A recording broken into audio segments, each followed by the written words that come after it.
Hello, El Mondo de l'info. Pour ceux qui me suivaient avant sur une chaîne différente, vous comprendrez pourquoi je dis El Mondo de l'info. C'était juste une petite boutade par rapport à mon ancienne chaîne. J'espère que vous allez bien. Bienvenue sur ma nouvelle chaîne.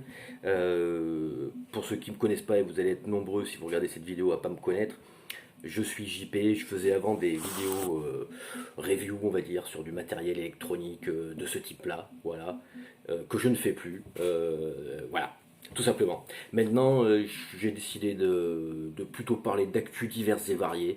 Euh, Ça peut être de l'actu très classique hein, qu'on voit aux infos à la télé, pardon, ou de l'info réseau genre des petites histoires comme il s'est passé récemment concernant Bassem Breki et le rappeur Sadek. D'ailleurs, tiens, on va en parler vite fait au passage. Euh, Sadek, donc interpellé, prison, tout ça, il risque quand même jusqu'à 8 ans. Hein. Il risque quand même jusqu'à 8 ans. Alors moi à sa place, hein, personnellement, ce que je ferais, voilà, vu que de toute façon, ils sont cramés, ces gens-là, hein, voilà, on les a tous vus, enfin, si vous avez suivi plus ou moins cette histoire, on les a tous vus, se filmer, etc., donc on a les visages. Sadek a été interpellé, il y a un de ses complices qui a été interpellé, mais il y a ce fameux Shin Tawaz qui court toujours. Alors Shin Tawaz, moi, perso, avant cette histoire-là, je le connaissais pas. Mais alors pas du tout. Inconnu au bataillon, le mec. Le seul moment où j'ai entendu Shintawaz, c'est dans un morceau de Seth Gecko. Enfin, c'est pas que je l'ai entendu chanter. J'ai entendu le mot Shintawaz, d'accord. Il y a un morceau de Seth Gecko et de Gradure qui s'appelle Shintawaz. On charbonne comme le Shintawaz, d'accord. Et voilà. Sinon, Shintawaz, inconnu au bataillon. Mais le mec est quand même sûr de lui à faire des petits snaps à droite à gauche, attrape-moi si tu peux. Le mec est en cavale, hein, voilà, soyons clairs, hein, disons les mots, il est en cavale, et il fait quand même des snaps régulièrement pour un petit peu narguer et les autorités et surtout la victime, enfin la victime.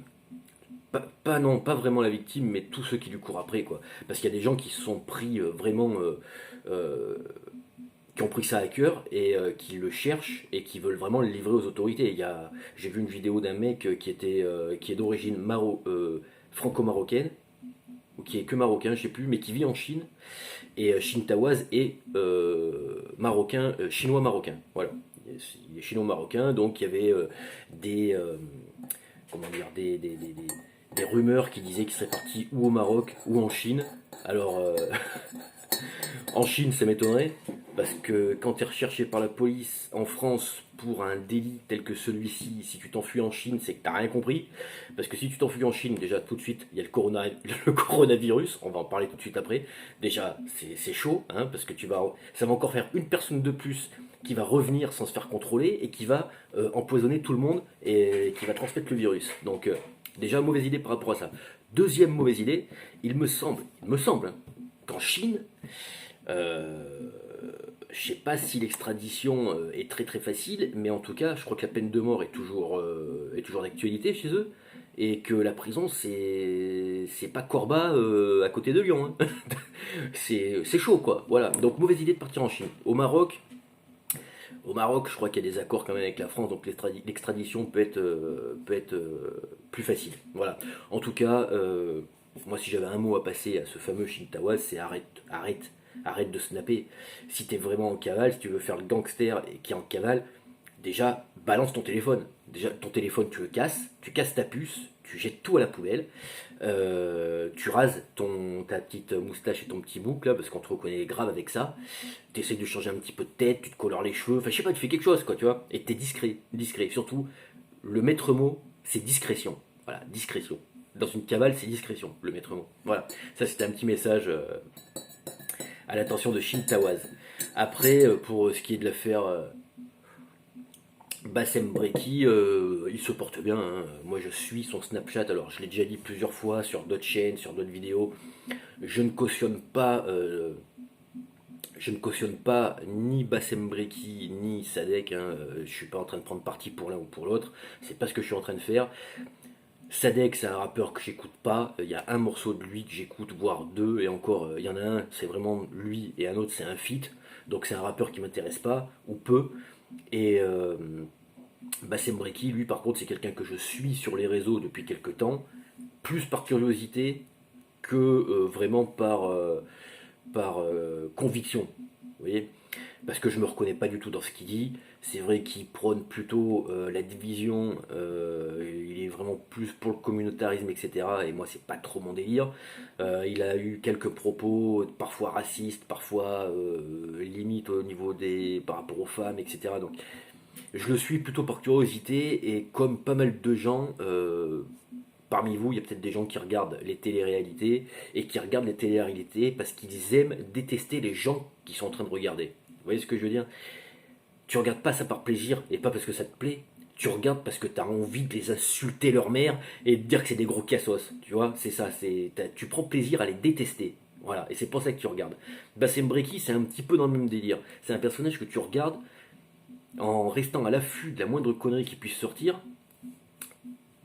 et que tu détestes plus que t'aimes. Alors après, parfois, il dit des choses dans lesquelles je peux éventuellement me reconnaître. Mais 80% du temps, c'est des choses pour lesquelles je garde mes distances. Hein. Voilà, je suis pas du tout de son avis. Bref, il est sorti de l'hôpital, ça fait plusieurs jours maintenant, voire 2 semaines, ça va très très bien. Il avait fait euh, une vidéo assez longue où il expliquait tout ça.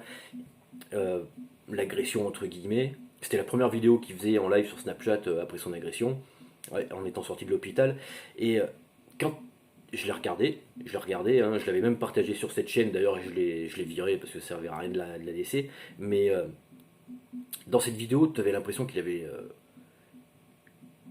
comment dire, qu'il s'était remis en question et qu'il avait compris beaucoup de choses.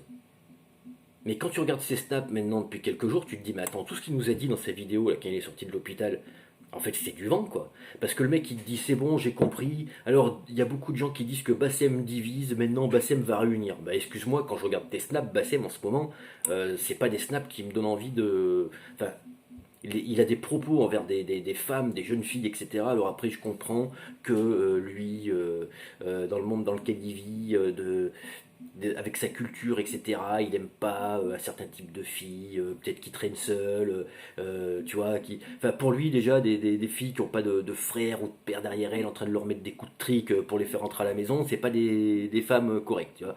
Donc ça, je trouve ça vraiment limite. Moi, je pensais qu'il avait vraiment changé de discours parce qu'il nous avait dit que ouais même les femmes tout ça maintenant je vais les laisser tranquilles, je dirai plus rien. Mais putain, ça fait 3 jours que tu fais que ça quoi. Bon bref, c'est bien de se remettre en question, c'est super. Moi je le fais une fois par an je me remets en question, tous les ans. Il y en a, ils se remettent en question une fois dans leur vie. Moi c'est une fois par an, je me dis bon, qu'est-ce que t'as fait de bien, qu'est-ce que t'as fait de mal cette année. Je pèse le bien, le mal, et puis j'essaye de faire mieux après, ok. Mais il faut s'y tenir. Parce que si tu te remets en question pour rien faire, au final pour rester tel quel, ça sert à rien. Puis surtout, ça sert à rien de s'afficher, de se faire une vidéo et de faire croire que tu te remets en question. Parce que tu passes encore plus pour un con. Donc voilà. Donc fini pour Sadek et Bassem Breki. Hein, ça c'était vite fait comme ça. Après, on va rester 15 minutes, pas plus. Je voulais aussi parler du coronavirus. Ouais, parce qu'on en a parlé avec Shin Tawaz, Chine, coronavirus, tu vois. Et donc le coronavirus. Alors au début, on a vu ça sur les médias, ça avait l'air assez lointain. Ça avait l'air assez lointain et on s'en foutait un petit peu, hein, faut dire la vérité. Il y en a beaucoup même ici qui ont rigolé, il y en a beaucoup qui ont écrit des posts sur les réseaux sociaux en disant ouais mais il y a plus de personnes qui meurent de la grippe tous les ans, gna gna gna gna gna gna gna gna. Alors ça je peux l'entendre, hein. Mais ça c'est le genre de commentaire stupide. Parce que oui, la grippe elle tue plein de gens tous les ans. Oui, le cancer aussi tue plein de gens tous les ans. D'accord. Et il y a plein d'autres maladies qui tuent plein de gens tous les ans. Mais c'est des maladies qu'on connaît, qu'on sait plus ou moins maîtriser pour pas qu'elle se développe plus. Ah, oui, elle tue des gens, elle tue des gens, elle tue des gens. La grippe tue des gens, elle tue des gens qui sont fragiles physiquement, des gens qui ont des problèmes pulmonaires, des personnes âgées. Bien sûr que ça tue. Mais ce qui est dangereux dans le coronavirus, c'est qu'il est hyper contagieux. C'est-à-dire que rien que le fait de s'effleurer, ou, enfin, ça se transmet comme ça. Et paf, voilà. Donc il se développe à une rapidité telle que ça peut faire peur. Alors ceux qui en rigolent encore et qui disent que la grippe c'est plus dangereux, revoyez un petit peu vos discours parce que à l'heure actuelle, il y a des cas en Europe. Voilà, l'Italie, tout le nord de l'Italie, il y a 11 villes qui sont mises en quarantaine. Donc 11 villes fantômes pour le moment, dans lesquelles personne ne sort quasiment. Il y a des contrôles de police à toutes les entrées des villes qui sont en quarantaine pour empêcher les gens de rentrer et empêcher les gens de sortir.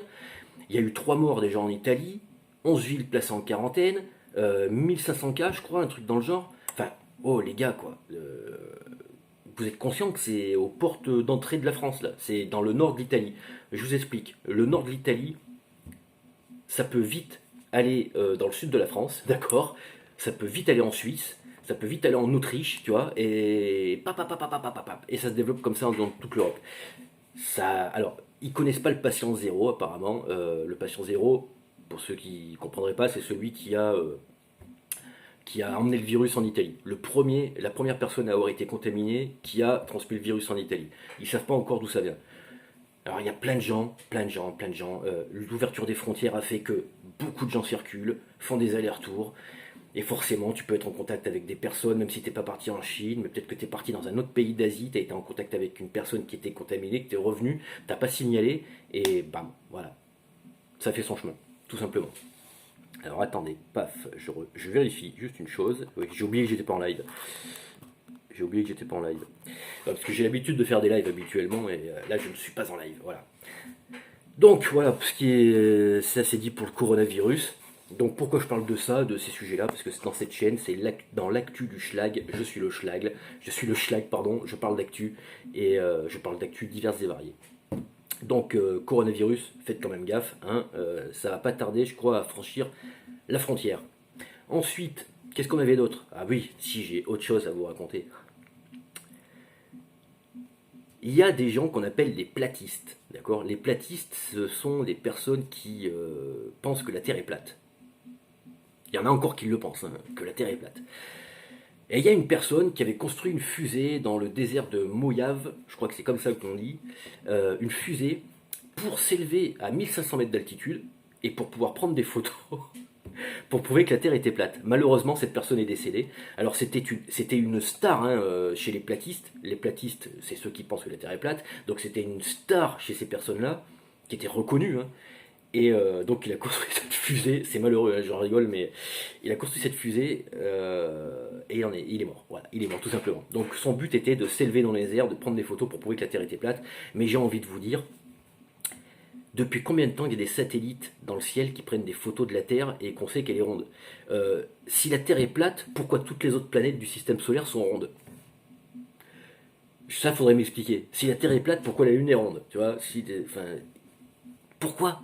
Pourquoi vous y croyez encore? Vous croyez que vous marchez tout droit et que vous arrivez au bout et que vous vous cassez la gueule, c'est le vide intersidéral. C'est quand même dingue, quoi. Et de là, en faire une fusée pour s'élever à 1500 mètres et se faire péter la gueule là-haut sans avoir pu prouver sa théorie foireuse, je trouve ça quand même limite. Bref. Voilà, c'était les 3 infos que je voulais vous distiller ce matin. J'espère que ça vous aura plu. Abonnez-vous, lâchez-moi un petit like et je reviendrai très vite avec des petites infos rigolotes. Tchuss.